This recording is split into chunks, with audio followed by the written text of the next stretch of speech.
posizione di Refrontolo e la seconda dovrebbe essere quella di Suvereto. Purtroppo noi non li vediamo e mi dicono che Avio, Trento sta recuperando su Suvereto, siamo quasi alla pari. Avio, Suvereto, primo Refrontolo. Vediamo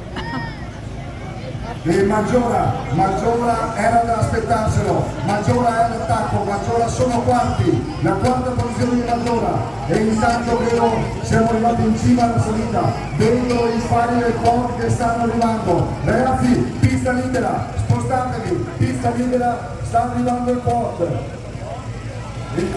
annuncia la prima squadra quasi per distacco, è Refrontolo, accogliamo Refrontolo per un applauso,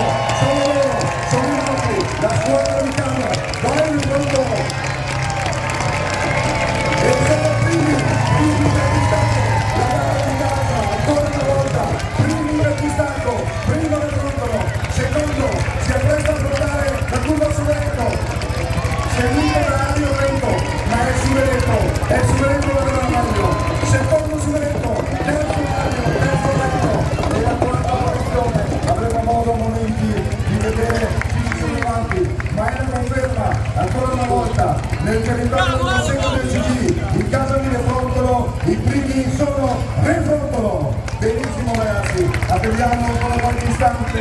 vediamo chi si appresta ad arrivare e credo signor Sindaco di vedere come si dobbiamo parlare, speriamo non sia nulla di grave ma attendiamo notizie. Stiamo vedendo l'arrivo anche la squadra di Castello del Bosco, seguito da Vittorio Veneto, che stiamo diventando in figura,